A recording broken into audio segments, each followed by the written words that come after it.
Kumusta at maligayang pagdating sa aking channel.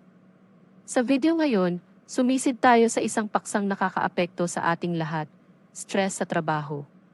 Kung nakikipag-juggling ka man sa masikip na mga deadline, nagnanavigate sa dynamics ng opisina, o namamahala ng mabigat na workload, ang stress na naugnay sa trabaho ay maaaring makapinsala sa ating kapakanan at pagiging produktibo. Ngunit huwag matakot. Sa video na ito, magbabahagi kami ng ilang mahalagang tip at diskarte upang matulungan kang epektibong maiwasan at pamahalaan ang stress sa trabaho. Ang pamamahala ng stress sa trabaho ay mahalaga para sa pagpapanatili ng iyong kagalingan at pagiging produktibo. Narito ang ilang mga tip upang matulungan kang maiwasan o mas mahusay na makayanan ang stress na naugnay sa trabaho.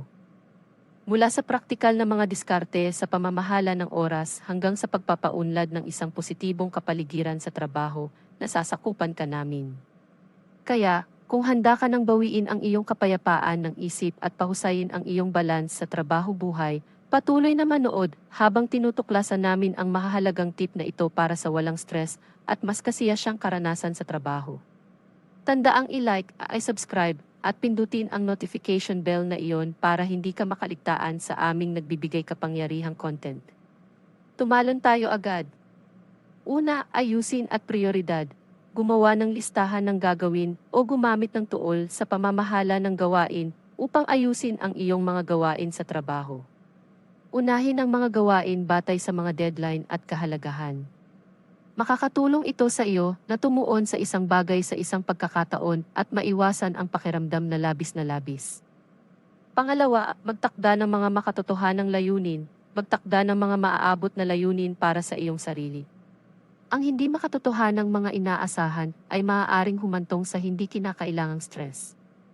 Hatiin ang mas malalaking gawain sa mas maliit, mas mapapamahala ang mga hakbang. Pangatlo, pamamahala ng oras, maglaan ng mga partikular na puwang ng oras para sa iba't ibang gawain. Gumamit ng mga diskarte tulad ng Pomodoro Technique, nagtatrabaho sa nakatutok na 25 minutong pagitan, upang mapahusay ang pagiging produktibo habang iniiwasan ang pagka-burnout. Pang-apat, matutong magsabi ng hindi, huwag labis na ipagkatiwala ang iyong sarili. Okay lang natanggihan ang mga karagdagang gawain kung napuno ka na. Unahin ang iyong kasalukuyang workload upang mapanatili ang isang malusog na balanse. Panglima, magpahinga. Ang mga regular na pahinga sa buong araw ay maaaring magpabata ng iyong isip at maiwasan ang pagka-burnout. Gumamit ng mga pahinga upang mag-unat, maglakad ng maikling, o magsanay ng mga ehersisyo sa malalim na paghinga. Pang-anim, malusog na pamumuhay, kumain ng balansing dieta, regular na mag-ehersisyo, at makakuha ng sapat na tulog. Ang isang malusog na pamumuhay ay maaaring makabuluhang mapabuti ang iyong kakayahang pamahalaan ang stress. Pang-pito, magsanay ng mindfulness, makisali sa mga diskarte sa pag-iisip tulad ng pagmumuni-muni o malalim na paghinga. Makakatulong sa iyo ang mga kasanayang ito na manatiling nakatuon at mabawasan ang pagkabalisa. Pangwalo, gumawa ng komportableng workspace. Tiyaking organisado, komportable, at walang mga abala ang iyong workspace. Ang isang kalat o magulong kapaligiran ay maaaring mag-ambag sa stress. Pangsyam, ukas na komunikasyon. Kung nahihirapan ka, talakayin ang iyong mga alalahanin sa iyong supervisor o manager. Maaari silang magbigay ng tulong, magtalaga ng mga gawain, o ayusin ang iyong workload. Pang-sampu, social support, makipag-ugnayan sa mga kasamahan, kaibigan, o miyembro ng pamilya. Ang pagbabahagi ng iyong mga damdamin at karanasan ay maaaring magbigay ng emosyonal na suporta at makatulong sa pagpapagaan ng stress. Pang-11, alamin ang mga pamamaraan sa pamamahala ng stress. Galugarin ang mga diskarte sa pamamahala ng stress gaya ng progresibong pagpapahinga ng kalamnan, visualization, o yoga. Hanapin kung ano ang pinakamahusay para sa iyo. Pang-12, limitahan ang multitasking, tumutok sa isang gawain sa isang pagkakataon.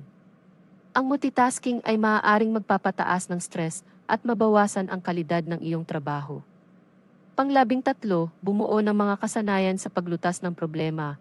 Pahusayin ang iyong kakayahang pangasiwaan ang mga hamon sa pamamagitan ng pagbuo ng mga kasanayan sa paglutas ng problema. Tugunan ang mga isyu ng may pamamaraan at humanap ng mga solusyon sa halip na pag-isipan ang mga problema. Panglabing-apat, ipagdiwang ang mga nakamit. Kilalanin at gantimpalaan ang iyong sarili para sa pagkumpleto ng mga gawain o pag-abot sa mga milestone. Ang positibong pampalakas ay maaaring mapalakas ang pagganyak at mas mababang antas ng stress. Panglabing-lima, humingi ng profesional na tulong. Kung ang stress na naugnay sa trabaho ay nagiging talamak at napakabigat, isaalang-alang ang paghingi ng suporta mula sa isang profesional sa kalusugan ng isip. Maaari silang magbigay ng mga diskarte sa pagharap at mga tuol na iniayon sa iyong sitwasyon.